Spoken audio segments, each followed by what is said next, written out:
Today on Fortnite, I got second place. I was so close. Mom, will you get me a snack? Mom! It's time for adult conversation. With me, your host, Brandy Ferner.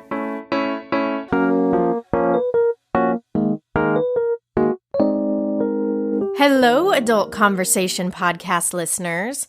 Today's episode has so much laughing. I had no idea what I was in for when I asked my guest, parenting coach and Washington Post columnist Meghan Leahy, to come chat with me.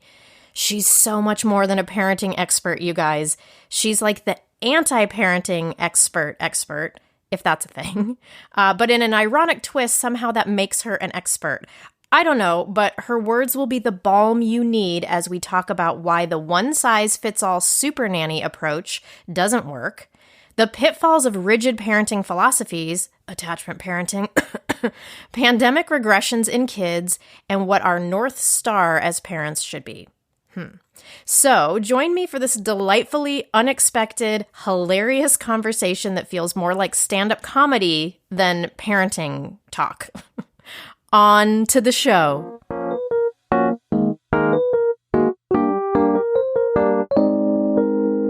Joining us on the podcast today is a mom of three who's also a Washington Post parenting columnist, a parenting coach herself, and author of the book Parenting Outside the Lines. So you guys know me after being burned by full throttle attachment parenting the first time around for me. I am skeptical of about nearly all parenting philosophies and parenting books, especially baby sleep books. But today's guest caught my eye because I read an article by her that talked about how to trust your instincts to free yourself from overparenting. And it wasn't about quick fixes or 5 steps to perfectly behaved kids, which we all know is bullshit. It was about assessing what unspoken parenting rules we're following and how they're working or not working, along with abandoning the idea of perfect parenting in this modern world. And one chapter of her book is titled, Your Child Doesn't Give a Shit About Your Organic Salmon. So naturally, I needed to connect with her. So welcome to the podcast, Meghan. Thank you so much. Thanks for having me. Of course. And will you just real quick tell the listeners what you told me before we started recording about what liquids are in front of you? I have a mug of lemon ginger tea. I have a cup of water, and I have a red wine. Perfect. So we're covering all the bases. It's 6 o'clock where I am, so. So maybe is your entire parenting strategy, which I'm going to ask you about later about philosophies, is it just like have options? Maybe you need a little wine. Maybe you need a little tea. Yeah, it's funny because my book is about don't follow the trends. Although when I met who I consider to be my mentor, I fell into a very distinct theory of parenting. Oh. But out of that theory, I felt like there weren't any more strategies. So the theory kind of just opened everything up. So the theory is an attachment developmental theory, which is not attachment parenting, which is its own thing. Okay. Attachment theory is simply how two humans attach to each other, connect to each other. There's been a lot of work done in the very early days of infants, but a warm attachment from parent to child or caregiver to child then affects development, right? So a person will develop, like a tree will grow in a crack. But how do you bring a human to their greatest maturation, to their greatest potential, right? And that is what I want to know. Like that's where every trend, theory, and idea can take shape. Yeah. Anyway, that was a really wordy answer to your very brief question. No. But I do hate trends. I hate a parenting trend. People just slavishly adopt them despite all sense and reason. Yes. It's insane. Oh my gosh, that's That's exactly what happened to me with attachment parenting. And the funny part too is, well, I guess it's sad and funny, but I got the Bill Sears, the baby book, and I think it was like, was there even like the parenting book? I don't know, but I was like so subscribing to like, I will do everything for this being. Yes. And then at some point after my nipples were like chewed gum and I was like really unhappy in life. Yep. I don't know if this was like 1 year, 6 months. I was like, this is written by a dude. This guy tells me that I need to be sticking a nipple in the mouth of my baby, but he's never had to stick his nipple inside the mouth of a baby. And so then I became very interested in what Martha Sears, his wife, was saying, because there were like little Martha quips. I'm like, no. I want Martha's book. Give me Martha's book, because I feel like I have been swindled. And the funny part is that I actually moved down to a part of California and went to the Sears practice for a bit. Whoa. So and I never got to meet him. I don't think I ever got to. There were 2 other Sears I met, but it was probably for the best that we did not meet face to face. So anyway, it took me a little bit to wean myself off of the Sears idea of things. So that's kind of like where I come from. And then the second time around is like, I'm going to do it all different. And then I'm like, oh, but wait, some of this attachment stuff is like really important. But also, I can't be a human doormat. So and it was finding out what worked. So attachment parenting really works in those first couple months-ish, if everyone's mentally healthy and physically healthy. Yeah. And then it quickly becomes enmeshment and boundarylessness. Yes. And it quickly becomes, what happens inherently is that the power structure flips in the wrong way. So if a family is in good working order, the adults are always in charge. Always. People are like, power, bad word. No. It's the person who's supposed to be mature and keeping people alive and making money. Okay. Like, they have to be in charge because you have immature, like, it's like having drunks all the time. Like, either it's great or it's awful, right? So they can't have, a knucklehead in charge. So if you go too hardcore on attachment parenting, you end up empowering the child inappropriately. They have too much power and not enough maturity. And the resentment that I see in parents, off the charts. Yeah, it's like it has the opposite effect, because the parent that I think comes to those has a really big heart and wants to give so much, and I think a lot of times comes from a wound of their own where they didn't receive, so they're like, well, I'm going to overdo it and I'm never going to let the child need for anything. But then the irony is that on the back end of that, that's not sustainable. So a certain amount down the road, you're right, like you have these parents that are like, I hate this, and you're like, that's actually worse than what I was trying to forego from my own experience. Yep. I've done bad here. Yep. It's too bad too, because, I use the word connection a lot because attachment has scared people. Yeah. If we allowed common sense to rule, we would understand that this useless blob of a human, this thing that comes out of us or is given to us or whatever, how it comes to us, of course, the strongest attachment is needed. Of course, it's so physical, right? And so emotional and so encompassing. But if we allowed common sense to dictate, we would develop with the child in recognizing the need for independence and risk and frustration tolerance, right? But if we keep listening to other people who call themselves experts, we lose that voice. And some of us don't have it because of childhood trauma. But for all of us that do have that voice, we lose it. Right. Oh, okay. I want to ask you about this specifically. And the part that I always ask people at the beginning, which, I mean, this is the sign of an awesome interview, is when it's like, we're just rolling right past it because there's already so much to talk about. But I want to go back to this, but first I have to ask you is what is something that you think the listeners need to know about you so that we kind of get an idea of like who you are and where you came from and where you are? Well, I'm proud to say I'm from Wilmington, Delaware. Our new president, of course, being a proper Delawarean. I've met him numerous times. I was friends with his family growing up. He used to take me for rides with my friend to go get ice cream in his convertible.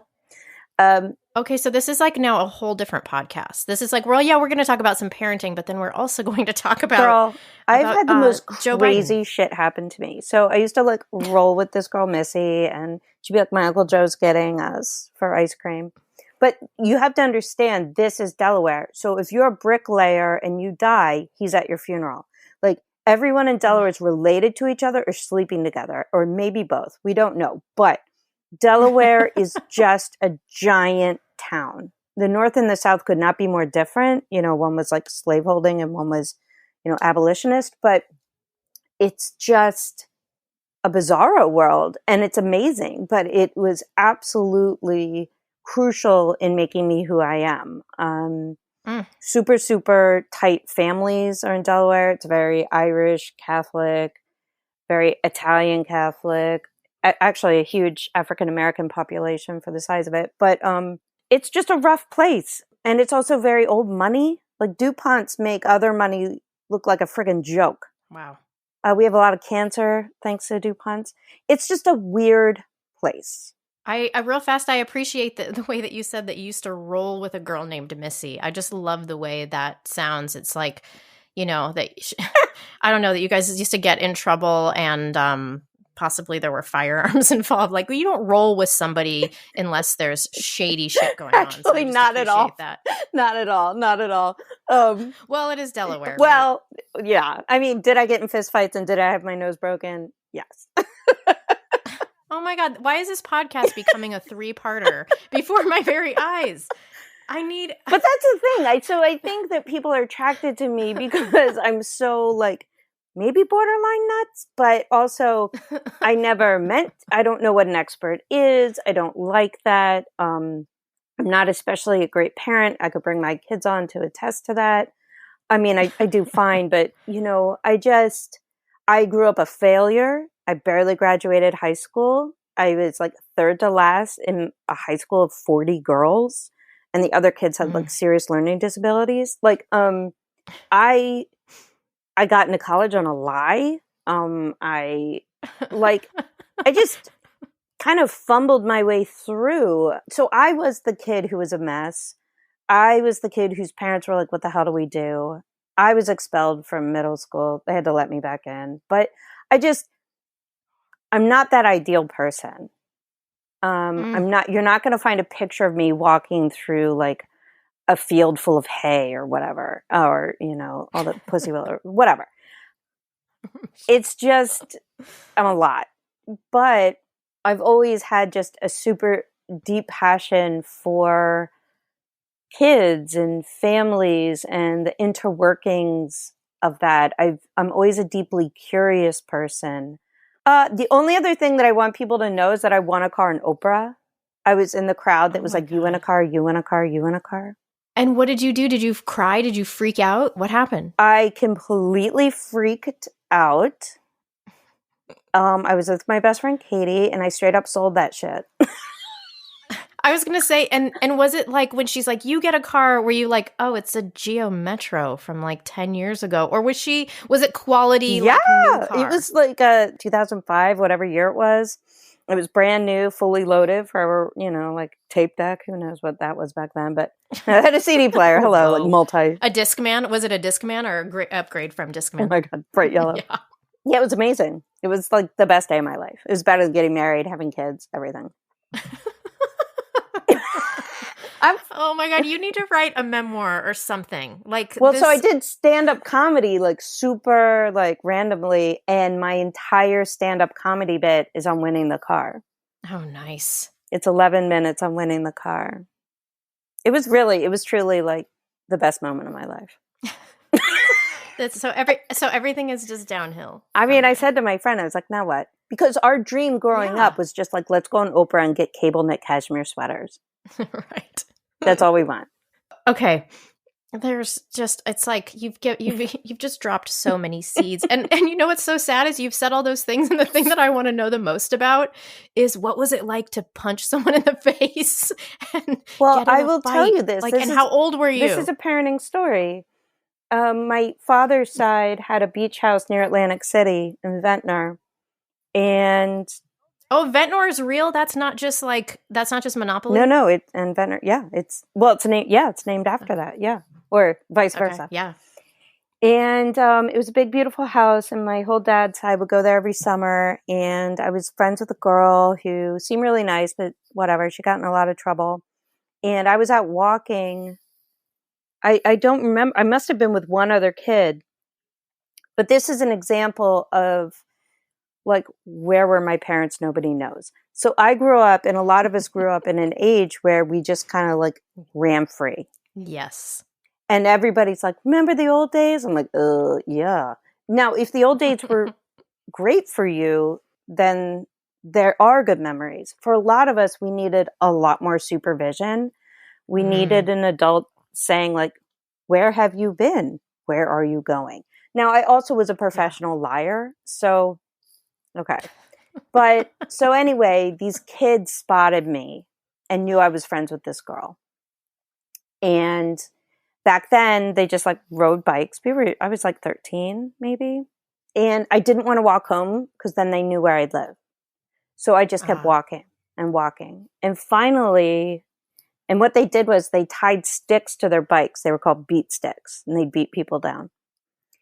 And the girl that was like coming after me, I was like, all right, this is it. Like, I gotta figure this out. So I punched her in the face. And because I was like, let's just get it started so it can get ended. And she didn't even have a chance to get her beat stick on you? Like, you were like, I have a beat stick. It's attached to me. Right. Boop. Well, so the rules of fighting were you didn't go, like, it wasn't group on one. So I didn't have a stick. She didn't have a stick. It was one-on-one. It was her beef with me. Okay. But the whole crowd was with her.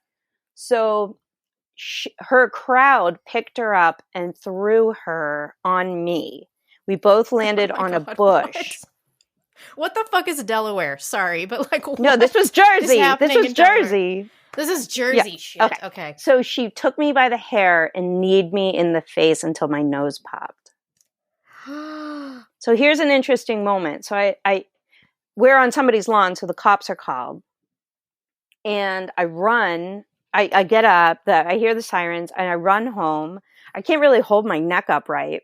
Because it was like, I walk into the house. It's like, I have 52 cousins. Everybody's there, whatever.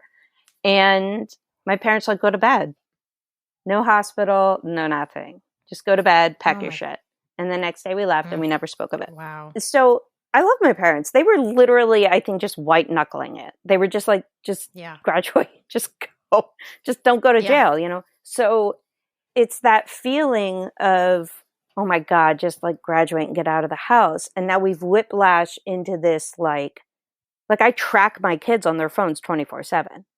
I'm like, oh, you're walking to CVS? And I like watch the dot move on Find My Phone. We've swung from this extreme of why is Meghan bleeding to extreme parenting and the complete preciousness of children and adulation. But I went back to school that year like a badass. Nice. I was like, nobody fucks with this motherfucker. Yeah, and then you started rolling with Missy. Or were you rolling with Missy before that? Meanwhile, or did that get you Missy? I lived a double life. I was fighting people, but I also like was part of, what are they called? Those debutante kind of balls. Cotillion. Yes. I did cotillions and wore my Laura Ashley. That's Delaware. You have to understand that is Delaware. You will go to church and then you will like cut a bitch. You will like have a boyfriend, and then I also cheated on the boyfriend with his brother. Like, it's I mean, it's kind of like near, I mean, like being near Jersey and also like New York. Philly. Like, I feel like I'm so close to Philly. Yeah, Philly. Mm-hmm. Like the like whatever's in the air is just like you guys are getting like the culmination. Like if heat rises, it's just like going towards you. Oil refinery. Oh, wow. Yeah. Okay, so having had this background, and also I love this because I had this whole little bit about like, okay, listeners, trust me, even though I'm interviewing a parenting expert, don't turn this off and be like, Brandy's sold out to experts. I had this whole piece about it, but you have just made that unnecessary because I think my listeners can tell that you're the fucking real deal person that is not going to come here and tell us like how to get our kids to sleep in, in 3 easy steps and blah, blah. Yeah. So thank you for making my job Well, easier. and what's cool is I can also do that shit. Oh my God. But wait a minute. Are you lying? Because you can't tell somebody you're a professional liar and then not have them go. No, I stopped being a professional liar. I stopped. I stopped in college when I made real friends. And I also went to college and told everyone I was like borderline sober. I recreated myself. And no, I literally Nice. like lied. And everyone's like, what were you like in high school? I was like, a rock star, straight A's. Yeah. Mm-hmm. So I'm not a liar, and I'm actually too honest. And yeah. So no, but you're selling out here. Well, no, because I mean, you're giving me good reason to, because like I said, when I found somebody who, your philosophy seemed to be, don't get yourself stuck in a philosophy, which I guess is technically a philosophy, but it's not. But what I love too is when I read in your book that when people ask you what your parenting approach is, you say, I just want parents to stop losing their goddamn minds. So having had the background that you had and the, reinventing yourself and all of that. So how did you come to the point of view that you have on parenting? Like, how did you get there? What was your motherhood experience like that led you to where you are? I kind of talk about it in my first chapter a little bit, is I had no aspirations, for a girl from the 80s and 90s where we were kind of like, get married, have kids, and oh, by the way, get a PhD. That was kind of like the low-key, high-key message there, right? Right. I didn't have any of that. And that's a really beautiful thing about being a failure. Everything's available. I was at the bottom. All my classmates were like MIT and shit. And I was just like, meh. And all I had in my life were really strong women. I mean, my dad's awesome, but my life was just really, really strong women. And they were all teachers. And I was like, well, that's what I'll do. So my mothering started when I started teaching. Those boys were my boys. I taught all boys, and I love them. They were my kids, and I took care of them. Well, I thought I was mothering them. I thought I was taking care of them until I had my own kids. I'm like, this is a disaster. But that's where it started to begin. And something happened that even though I was teaching them literature, the 8th graders would come to me and be like, I think I'm going to have sex with my girlfriend this weekend. And I was like, 10-4, you can't talk to me about that shit. And by the way, can you afford condoms? And they'd be like, no. I was like, okay, let's do a pros cons list. I realized I needed a school counseling degree so I wouldn't be sued.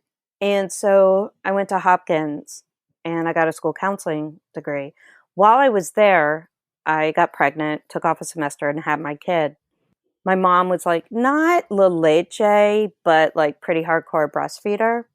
So that was my story. This is what I'm going to do. And at one point, like my mom had a hand on one tit. I think my dad literally was holding another.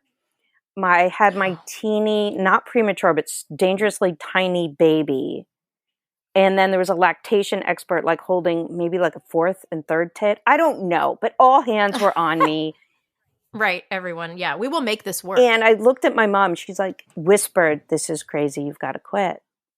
Of course, it took me another 5 months, 6 months, 7 months to quit.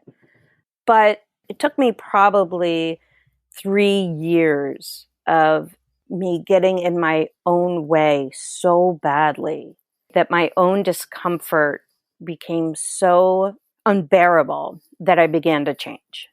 Oh, right. Yes. And I started working with a parenting group. I started going to help myself. Then I started working for them for free. And then I became deeply disenchanted. They were very strategy heavy. Brandy, I would sit there and I'd be like, why is this working for some and not for others? Some people are like, click, and other people just permanently on the struggle bus. Great question. And I felt really lost. And I'd started my coaching business and I was still kind of strategy, blah, blah. And then I met Dr. Neufeld. And when I met him, everything changed. My parenting completely changed. So everything I do in my life is an output of who I am. So there's no separation. I show up everywhere in my life like this. And so once my own parenting was so changed, my Washington Post columns changed, my coaching changed, everything, my ability to relate to everything changed. And what was that specific shift? Are you saying that it's like, you just got you had these certain ideals and agreements about things, rules, and then when you realize, like, I can't be anybody but me, maybe I'll just be me doing this, and then along with this work of Dr. Neufeld, is that kind of what broke it open for you? Yeah, yes. It was kind of like I was fiddling with puzzle pieces, and then they all began to click. Like, oh. And I am a data nerd, and I am a concepts nerd, and I am a theory nerd. But because strategies are great, and they are life-saving, and trends are good, and like they're in and of themselves, these things are not problematic. It's our slavish adherence to them. Ah, right. Right. And so there's so much room in this philosophy for doing what you must, with always keeping attachment as your North Star. Right. So I had a friend today whose son flipped out at another kid's house that they pod with, and he threw the remote. He's 8 or 9, and broke their $3,000 TV. Oh, wow. Okay. So on the face of it, punishment, shame, heart, right? Like, what's going to happen? But the theory that I work in, I immediately say, what was his reaction? Well, I hate myself. I'm a terrible person. She's freaking out about that, right? I said, oh, no, that's good. That's right. That's right. That shows a moral compass. Because if you threw something and broke my TV, you would feel the same way as an adult, right? So in my mind as a theorist, a click, that's good. Okay? So my work is how do we experience all the emotions and not get stuck in them? It's getting stuck that is our problem. And then next I know, if a human is experiencing appropriate shame, which shame gets a bad rap, everyone's like, no, shame. But it's an emotion in us for a reason. If a person feels a shame for an appropriate reason, doubling down, adding shame to shame, actually interrupts the process and stops it. Which is why so many of us have so much arrest around things. So, I was able to see that situation and like help my friend. Right. Yes, one of the things that I appreciated about your article, and I think all of your articles, but specifically the one that I read, which I want to talk to you about in a minute, is that you talk about different kids needing different things, not this sweeping one size fits all, like Super Nanny approach to breaking the spirit of every kid equally, And can I tell you something? Yeah. 2 years ago, a television company started interviewing me for a reality show. And I kept saying to them, if this is Super Nanny 2.0, I can't do it. And the thing is, they won't tell you. So I go through the 5 interviews and they're like, we're flying you out to LA. Here's a contract. It was like me and one other person or 2 other people. And it was Super Nanny. Oh my God.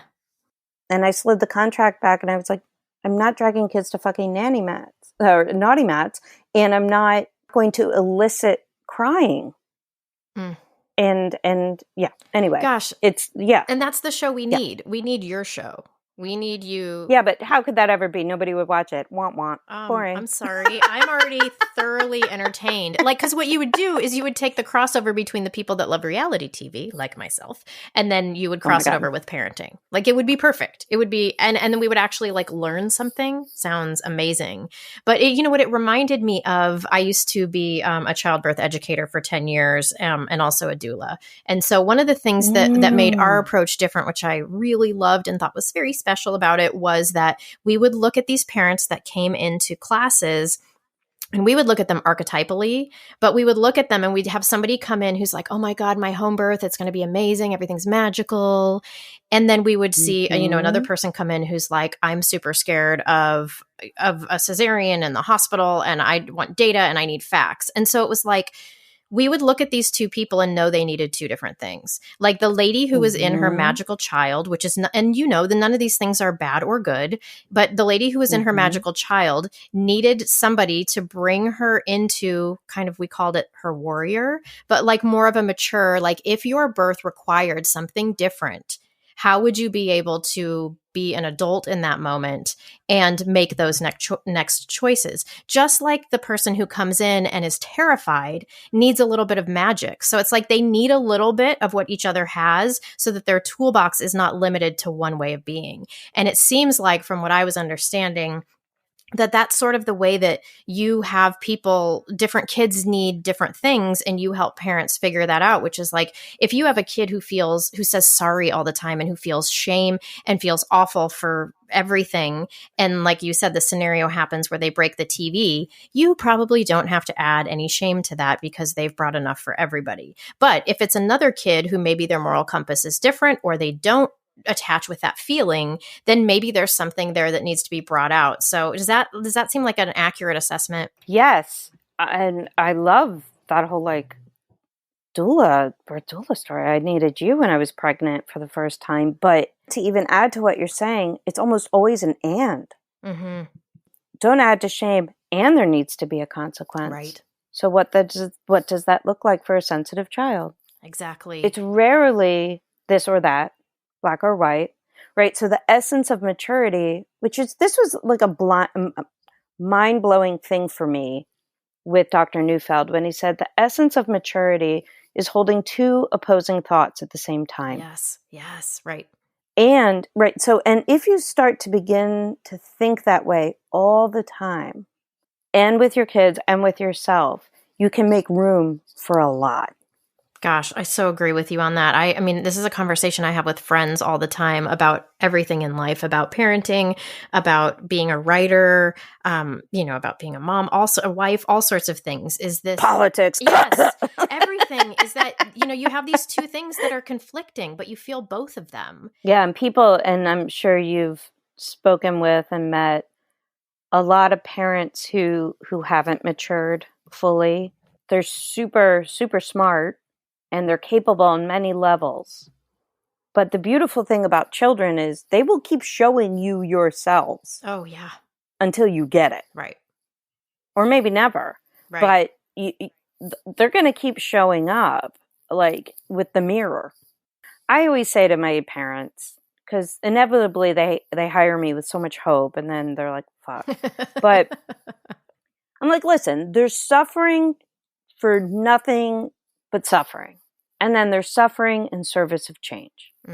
So let's do suffer for change, right? And you own more of your suffering and stop spreading it around, right? And I'll help you. I'm going to like hold your hand and golf clap you and tell you, let's go left a little or whatever. But like, let's at least be miserable toward the discomfort of coming out different.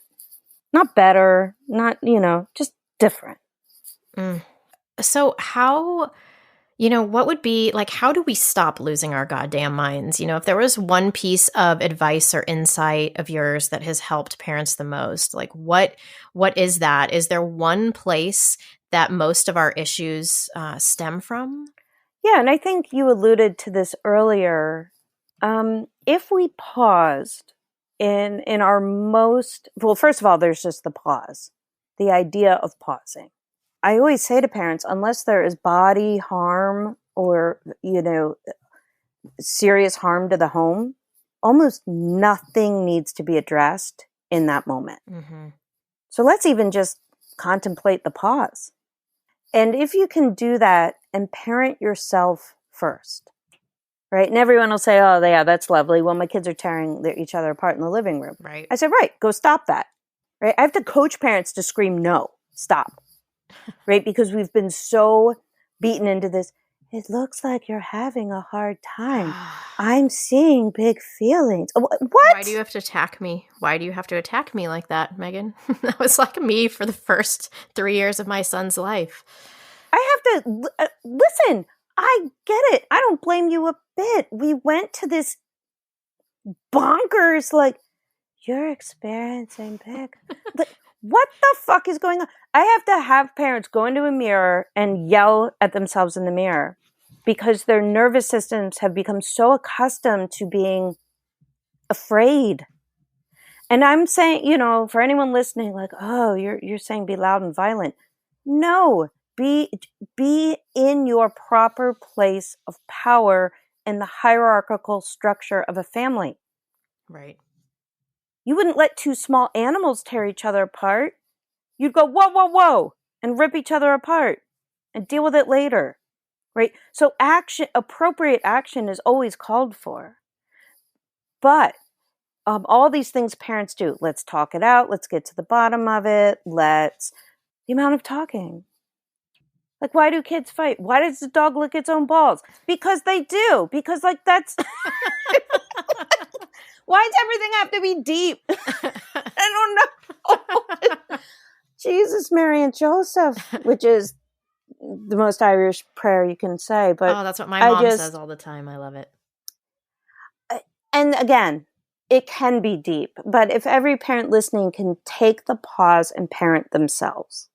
Okay, what does that mean? What does that look like from your point of view? Okay, so it would look like putting kid A in the basement and kid B on the second floor. Okay. And your monologue is something like, they always do this. Why are my kids such assholes? There's usually either back thinking or future thinking. They're always like this. It's never going to stop. Well, and that's future, right? So back, right? So just, they've always been bad, right? So now you create a story. And just like you said, future thinking. They're going to be serial killers. They won't love each other growing up. They'll be like my brother and I, distanced. They won't go to each other's funerals. They won't. Okay. Right. Wow. And then there's a story of failure. They don't love each other. What have I done wrong? I'm too wishy. I'm too boundaried. I'm too that. Okay. Yeah. Right. So stories. Okay. So if you were to parent yourself, it would be like, okay, what's real here? What's real? Okay, what's real right now is that they can't be in the same room. So I'm letting the temperature go down. Okay. What else is real? Okay, what else is real is that there hasn't been a fight in about a month and everyone's tired. Or maybe somebody's hitting puberty. Assessing the reality, because these fights, these kids, whatever, in the moment, it feels like a tsunami. Yeah. But if we parent ourselves into what's real, now maybe what's real when you parent yourself is, my kids fight every day. And they say horrible things to each other every day. And that is what is real. Great. That's a good data point. And then it becomes proactive rather than reactive. So what does somebody do with that then? So I tell a story, like when my third was born, I was always alone in the morning. My husband goes to work at 5 a.m. So I had a 6-year-old, a 3-year-old, and like a teeny baby. Oh my God. And then as they got older, my middle one would come down. I'd be making like their shit lunch and crap breakfast. And I would hear my middle one tackle my baby and the head hit the hardwood floor. Oh my God. I mean, like every morning. Yeah. And every morning I'd be like, God damn it, what the fuck? Right. Right. All right. Who's stupid here? Me. Okay. So finally I'm like, what is the reality of the situation? The reality is that my middle now this is just pure habit. She's getting a lot of attention from me. So, okay, what can I do instead? So my middle's name is Wheezy. And I dumped out a thing of coins on the table. And when I heard her come downstairs, I grabbed her by the hand and said, I need you to count these coins and put them into piles. Genius. Now she had a purpose. And she stopped tackling her sister. It was just not that deep. Yeah. You're like, you just busy them with busy work, and then they're not slamming their sibling's head into the ground. Well, and whatever we pay attention to grows. So I was paying attention to drama and trauma and screaming and pain. And then I was paying attention to counting skills, and she could keep some of those dirty pennies and what else, right? So if we parent ourselves, we take care of ourselves, right? To parent someone is to take care of someone and to lead them and to guide them lovingly with compassion and boundaries. So what would that look like to parent yourself? It's hard. I mean, that's mature shit. Right. It's really super easy to just let our limbic system go and just like flip out, especially during COVID. I was going to say, I feel like that's where a lot of people are, is that bandwidth that we used to have is gone. Gone. I mean, yesterday in the car, literally, I turned to one of my kids. I was like, the sound of your breathing makes me want to open this car and jump out onto the highway. My husband looked at me like in mouth of words, what the fuck? And I'm like, I don't know. And then I turned around and her face was like horrified. And I'm like, sorry. But that was just the theme of the day. Yeah. Nobody could be together. Right. It was just friction. And I just said to everyone, I'm sorry, I'm being such a bitch. I just shouldn't be near all of you. And they were like, we shouldn't be near any of us. Nobody. I was like, great. Everyone pick a corner of this teeny house and just get a screen and let's just ignore each other till bed. Yeah. Done. See, that's what we need to be hearing. Like, honestly, that is what we need to be hearing in this moment, is that somebody who's a parenting expert who wrote a book on it, who writes for the Washington Post, you know, this is what you're saying. I swear. I find something really powerful that I don't know why I don't hear experts saying more is the power of doing no harm. How about not making something worse and calling that a win? Yes. How about letting something go? Right. Can you overdo it? Yep. And your intuition might whisper to you if you are, and you can listen to it and reality check it. You know, my friend, she and I were walking, and I just kind of stopped in the street and like started not like laugh crying. And I said, I already did all this shit. My kids were little. Yes. I cut the cherry tomatoes. I swept up the quinoa off the floor. You know, like I did it. And now they're all here and they're not supposed to be here. Ugh. And she said, girl, listen, she goes, dinners together? Hell no. I'm already eating with them twice a day. Right. She goes, by the time we get to dinner, everyone's sitting in front of Blackish. Smart.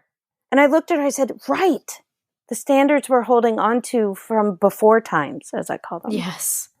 Yes, I think that, and that's so true. I know I felt it when we went into the pandemic, which is like, I had gotten both kids in all day school finally. And so I had like high-fived my husband when it happened. It was like in 2019. And I was like, we did it. We made it through one of the hardest periods ever. And now our life is like up and up from here, right? Like things, we aren't gonna, we can like go out sometimes. Like I can have a thought. And then the universe is like, oh, you will not enjoy very much of that. And so I know for my friends too, who had littler kids that have grown up, you know, they're elementary and middle school aged. Once the pandemic hit, it was like we all had PTSD. Like, no. There's supposed to be no way I go back into this. I came out of this already. I'm not going back into it. And so many of us are having a hard time because it feels that same way. Like what you're saying is like, I already did the thing where I'm cleaning up IKEA plates 20 times a day and there's food everywhere and we're with each other constantly. So I hear you on that. And I love this idea of just like, how about we all just have a meal either separate or in front of the TV? Like this is not normal, the way that we're living. No. And you know, it's okay to grieve it, and it's okay to be angry and sad about it, and right, holding two opposing thoughts at the same time. Recognize your good fortune, recognize your health, recognize your love for your kids, your family, and whatever. Yeah. Like if ever we needed, everyone keeps talking about like, what is patience? What is patience, right? It's just this ability to hold both.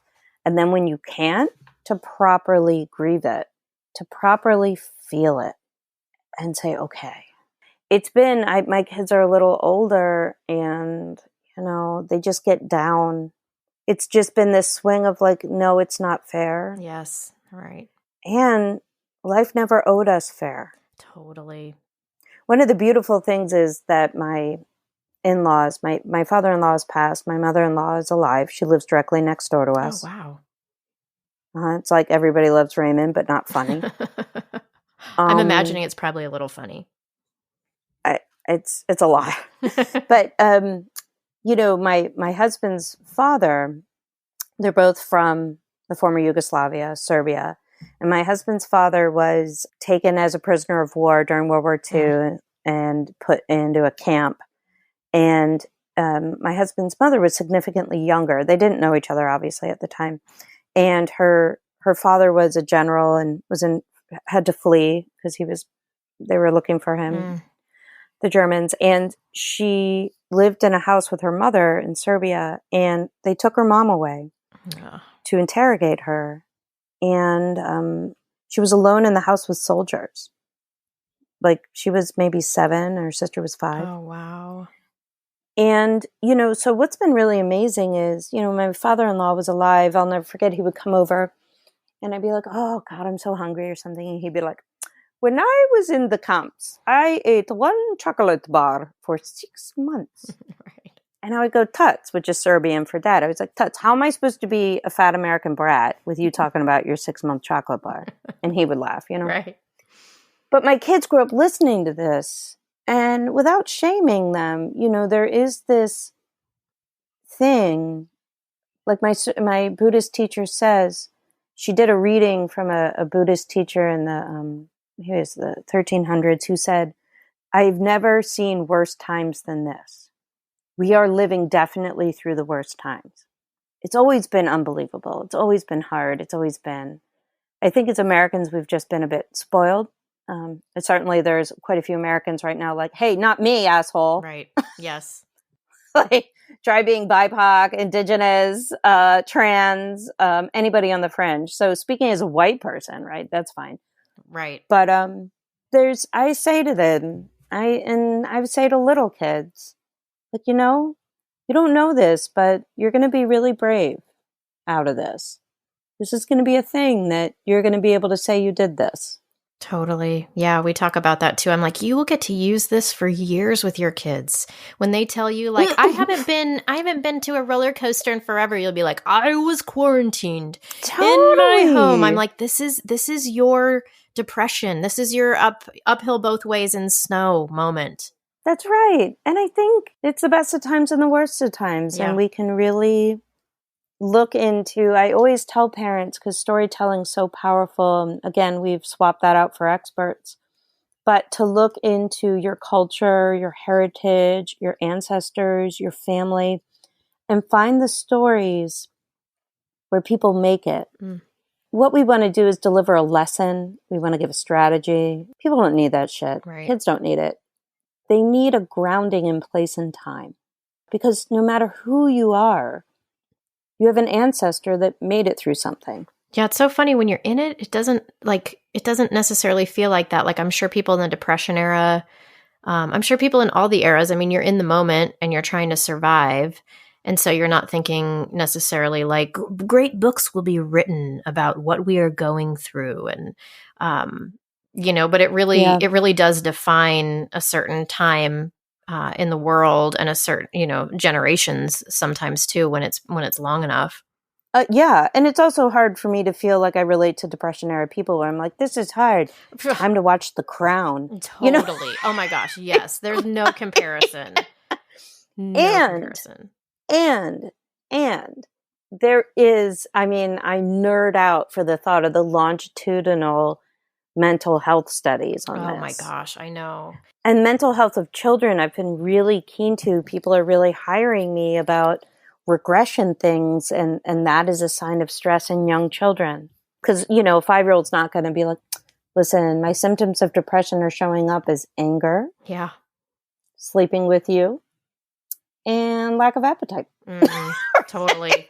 What are you telling those parents? I especially am curious with the ones with the sleep who are sleeping with their parents again. What do you tell those parents? The first thing I ask parents when kids are co-sleeping with them is, does it actually bother you, or do you think it should bother you? Right? Because there's a chorus of people out there like, very bad. Right. Big problem. I'm like, actually, most of the world sleeps with their kids. Yeah. Like, which is to say, neither way for me, right? Because I don't have a dog in that fight. I want to know, is it okay for you or not? And sometimes the parents whisper, I kind of love it. Right. I'm like, great. Then Guess do what? it. Your kid Yeah. will eventually go to college and you won't go with him, right? Right. I also talk to parents like, is it hurting your sleep, right? Because parent plus no sleep equals hell no. Is it hurting your marriage? Is it hurting some really basic functioning? And then we have to work on different strategies that fit that family's needs. And usually what I'm coaching them around is how painful it will be. Everybody knows what to do. Yeah. That's why the baby sleep books kill me, because it's like the no cry sleep method. And then it's like, I wrote this article for Huffington Post that was just me raging about it, but it's like this joke. They say there's no crying, but I'm sorry. If you're going to leave your baby. No, everyone's crying. Everyone's Everyone. crying. And then they have the dog's crying. They have one, Yeah. where it was like this lady who was called like the sleep shuffle. And it's like, are you fucking kidding me? You're going to shuffle away from your crying baby and that's not going to feel awful. Like the book should be like how to deal with like air raid siren screaming in your space and how to cope with that, because I feel like that's the thing is we kind of mask it, because I that's what I've always thought, and that's why I feel like the sleep books have never served me, because they always pretend that there's not crying and that doesn't feel bad. To your point too, I have to ask, so I will have parents call me and be like, my 2-year-old won't go to sleep. Okay, all right, there's there's what they present, and they fill out this long questionnaire. Well, come to find out, that mom has just spent 9 months in chemo. Okay. So out of this 2 years the child's been on earth, the mom has been largely physically and or emotionally unavailable to that child. Well, guess what? That changes fucking everything. Yeah. There's attachment issues all over the place. And that is neither good nor bad. It simply is what it is. Yes. Right. Like what you're saying, like assess the reality of the situation. Yes. Yeah. Right. So we have to dance. So then my job just turns purely psychoeducational for, hey, this is what's normal. This is what is typical. There's no dysfunction here. Is it hard? Does it suck? Hell yeah. But let's all just realize that everyone's doing the best they can with the tools they have, especially your child. So we're going to work on the attachment, and then sleep will happen. With the what you were saying about the attachment here, it reminds me of the article that I wanted to ask you about that I read that was about you being at the grocery store with one of your daughters, and how you said that leaving that cart of groceries was the best thing that you could do, and how that really impacted you. And yeah, I'm curious if you'll share that so that the listeners have some insight into what I'm talking about, because I feel like it relates to what you're talking about with the sleep as well. I was an excellent baby mother. I was fully on it, except for, of course, the breastfeeding that, of course, I eventually did have to quit. Mm-hmm. But I was an excellent baby mother, because being a good baby mom means that you're 100% in control. Right. Because you have this blob. Oh my God, yes. And so I was made for it. And I was at ease with it. Yeah, me too.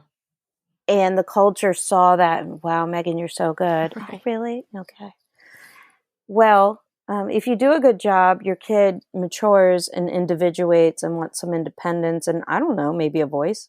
But I was a pusher. And so we had done a million things, whatever bullshit, mommy and me music or whatever, clapping in a circle with other grown adults. Right. That really want to cry. But when you go around in the circle to see how everybody is, everybody's like, I love this. But deep inside, they're like, and without it, I would have been miserable. And with it, I was miserable. Yes. So, which is still pretty much how I live my life. So yeah, right. We had done that. We had done something else. It was like 5:00. She was 2 years old. I was just going to stop at the grocery store for a couple of things. Right. So there's your first ding ding, the lie to yourself to push your story forward. Right. Strapped her into the seat, a couple of things. I needed about $300 in groceries. And she wouldn't stay, and she was screaming, and she was getting up. And, as I reached for a box of cereal, she kind of tried to like leap out of the cart or made a move, and I grabbed her, but at the same time an older woman screamed because Oh, she was God. jumping, and I was like, Jesus fucking Christ, right? And it was like that moment where it's like the whole store was like, you know, and the music stopped, you know, Right. Peter Cetera stopped playing, and Right.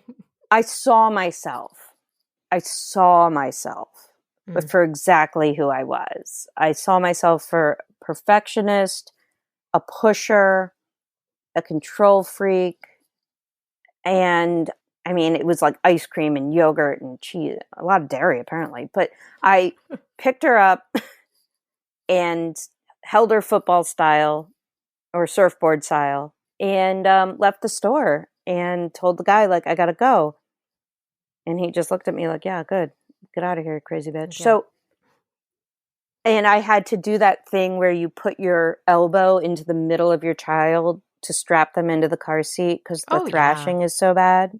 Right. The violent thrashing. Yes. Yeah. And you just pin them down. And I was in a full flop sweat. And, you know, taken on the face of it, it wasn't that big of a deal. But for me, it was the culmination. Now, of course, I went on to still be a pusher, and I still do. But it was a big wake-up call. And really, for other parents, I talk about be honest, because the stories I was carrying was, well, I'm in charge. And, you know, parents will say, well, you know, needs are needs, or, well, we got to do what we got to do. And if you give them an inch. And then on the other side of it, you know, you have the parent where the kid's like, I don't like it. And they're like, great, okay, quit. Nope, we're not doing that. Right.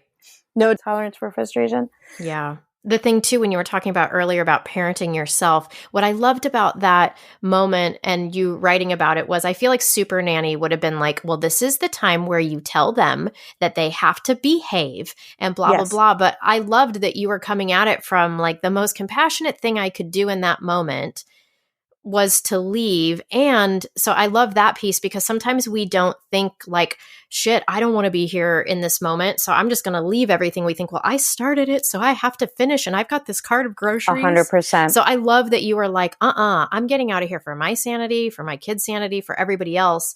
Well, and you know, and I circle around to it because then parents will say, well, you're just going to let it all go and you're going to, but that same child jumped out of her crib and broke her collarbone. So that was inconvenient. That was bad because I had to pin her to a table while they x-rayed her. Oh, right. yeah, And she's right. screaming. And so those are the needs of the situation. Right.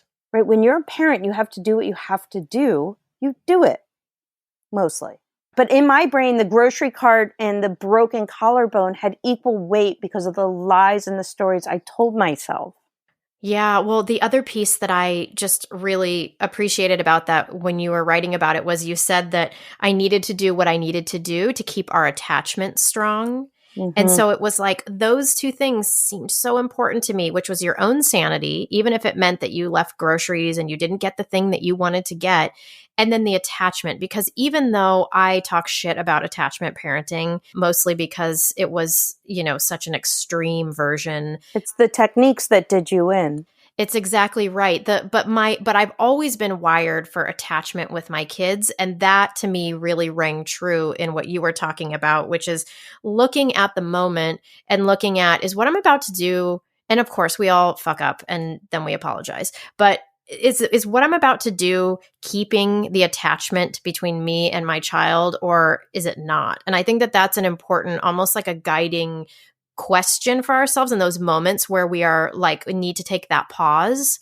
I feel like all the things that you said about like what's real in this situation. Also, what do I need? Do we need to like abort this entire situation? And then third, how am I helping or hurting the overall attachment in this moment? And that's a lot. I mean, I don't expect that parents would be able to do that in the listen, moment. I think if anybody is listening right now, you just said it all. Done and done. Like, you just said everything that needed to be said. And what's really amazing about that, which is why I think attachment parenting for you went left, is that attachment shows up as boundaries too. Mm-hmm. It just doesn't show up as connecting. Exactly. Yep. It shows up as also me locking myself in the only room that locks in my house, which is the bathroom.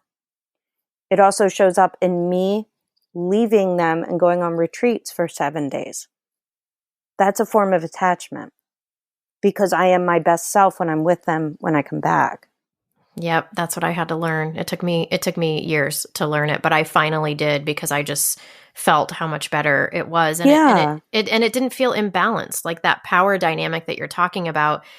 In the moment that you wake up to it, that I know that like you've had moments like that. I know most listeners have where, and you see these moms on mom groups online all the time who are like, I am at my wit's end. I don't know what to do about this anymore. And I'm almost like, I don't post this because nobody wants my point of view with a little bit of older kids.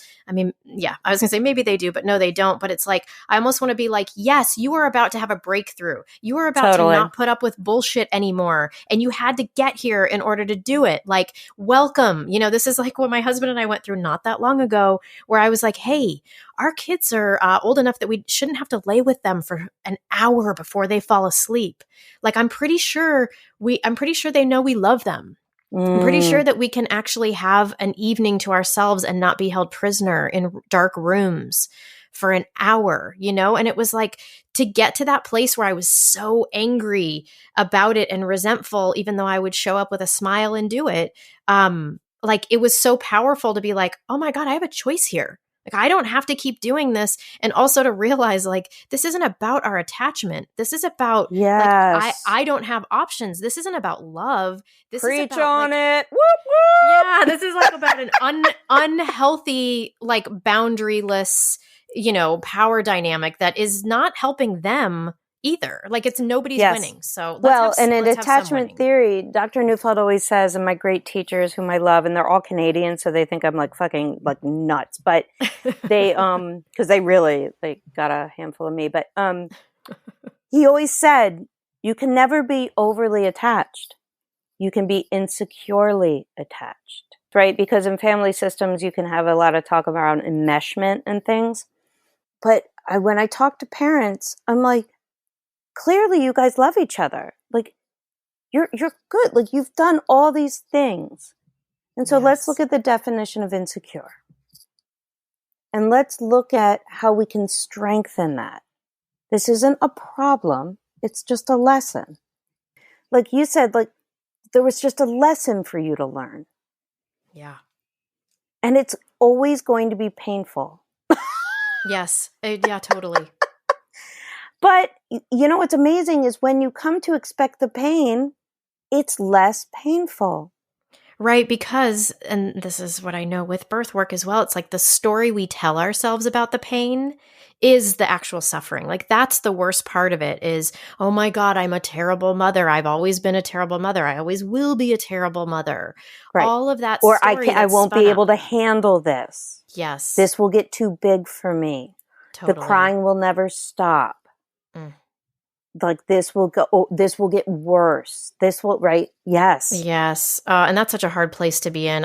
You even saying those words, I'm like, oh my God, I remember being in that place of like, I'm never going to get out of this. I will not survive this. And but it's real. It feels and it that just way. keeps coming.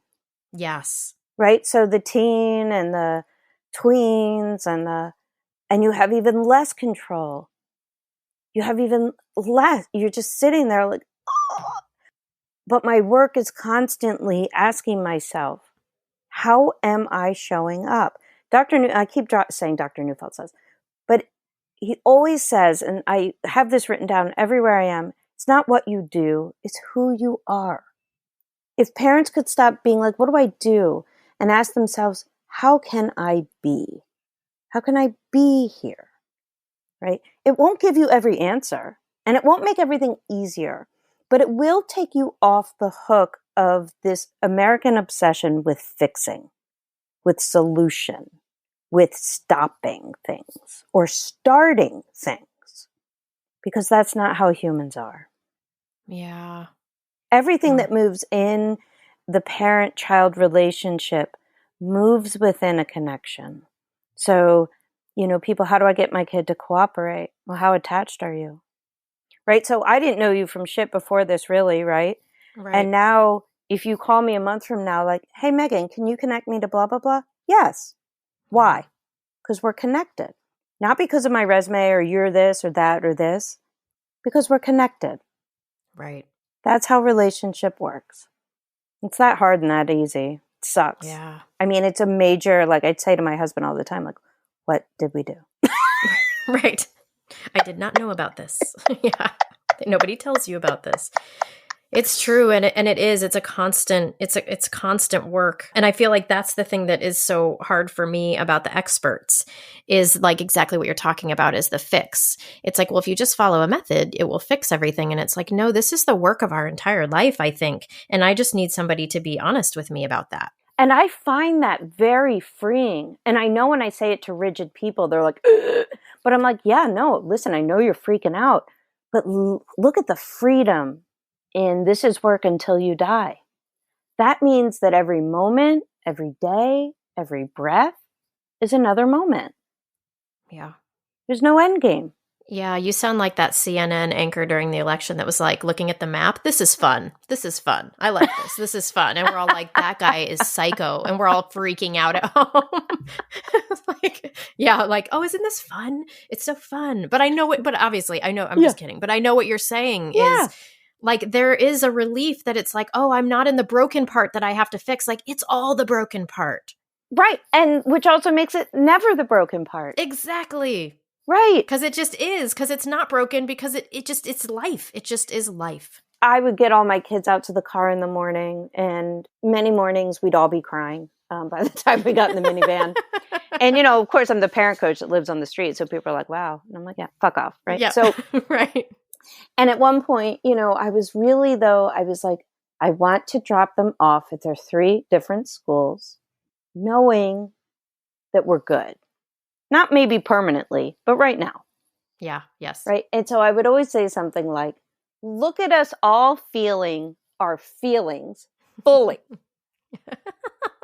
And they would all kind of stop crying and look at me. And I'd be like, this is just true humanity. Right. And they were like, oh, God, you're awful.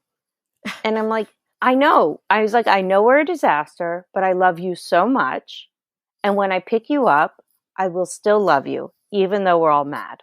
And I would see a little like, okay, Mom, that bridge of love, that your behavior sucks, your mouth is garbage, you know, whatever. Right. You have crust on your face, even though I've told you this every morning for the last 14 years. Right. And no matter what, I love you and show up for you. Yeah, that's big. And you're right. It's like, it's simple, but it's also not. Well, it's always simple is the hardest. It's the worst.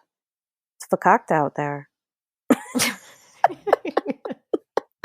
So will you remind us of your book and where people can find it and you online? Yeah. So my book is Parenting Outside the Lines. Forget the rules, tap into your wisdom, and connect with your child. You can find it wherever books are sold. It's weird to see it. It's like on Target.com. I know, so cool. I know. It's weird. It's weird. And if you go to mlparentcoach.com, everything is there. The book, I have an online class, coaching. Ooh, tomorrow I start my Parenting Outside the Lines lunch bunch, which is we are going chapter by chapter of the book. And you don't have to have the book or have read it to be in it. And we're just going to kind of, like you and I did tonight, ask the big questions. Like, what stories are you telling yourself? Where are you on the pendulum? And of course, now that you know me, we'll have some laughs. So everything that you need from me, my Washington Post columns, you can read them all there. You don't have to pay for a subscription, although do because it pays for my paycheck, but whatever. Yeah, it's all online. And will you be doing more of those for the people that miss out on this one? More of what? Lunch bunch? Yes. So it will be every month, like kind of permanently. So, and if you miss it, they're all recorded. Oh, that's perfect. So we're going chapter by chapter and you get all the worksheets. And the most important part, it is pay what you can while in pandemic. So it can be $5 a month. Because as long as people are struggling, I still want them to have somewhere to go to get like just some support. And, you know, people always are like, Megan, what's your big goal? And I'm always like, oh, but really it's like, I just don't want you to feel shittier. Yes. I'm with you on that. I just want you to have a laugh and maybe a cry, but come away with like, I'm okay. I mean, I'm fucked up, but I'm okay. I'm making it through. And yeah, here are my goals. Here are my aspirations, but also just some like self-love. Yeah. And like, I always feel like some community of some kind, so that you're just like, I'm not alone in this. It's just like, it means so much. I think connection with other people in similar places. Yeah. Not to brag, but my community's awesome. They're bet. just like they've had it with the other shit. They're like ready to do work or just love themselves or just be vulnerable and have fun. And they're a great group of people. And we, no dickheads allowed. Yeah. Oh my God. Perfect. Meghan, thank you so much for joining me today and answering all my questions. And I'm so thrilled to have someone, that I can refer people to for parenting support, that isn't bullshit and rigid and all of those things. So like, you are my new go-to person. So thank you for doing the work that you do. And thank you for sharing all of the amazing stories that you did. We definitely need to do a part 2 that's just like, let's hear more is what I'm thinking. I'm totally down for it. This was so fun. I'm so appreciative.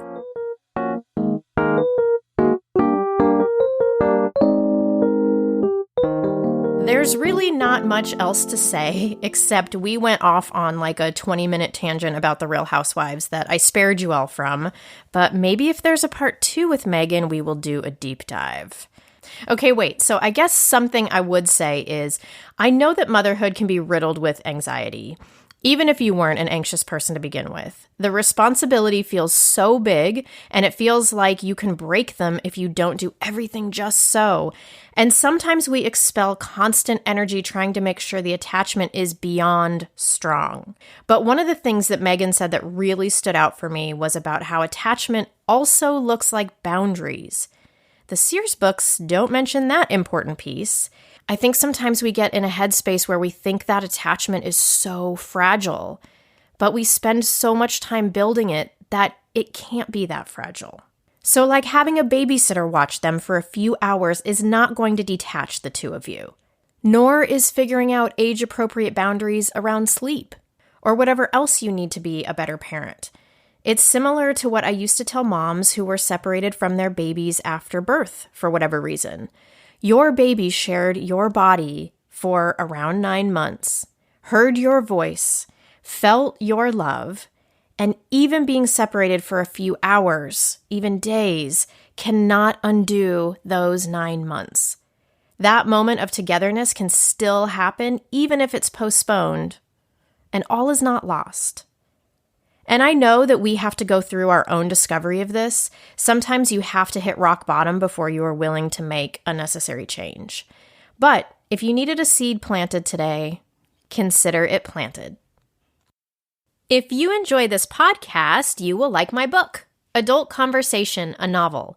It's a darkly comedic story about a frazzled modern mother and her therapist who go on a Thelma and Louise-style road trip to Vegas looking for pieces of themselves that motherhood and marriage swallowed up, while they are also tested and tempted to make life-altering choices. Yes, there are strippers, there's weed. One Amazon reviewer said, "From the very first page, I was howling and had to turn and read it to my husband. It was my life.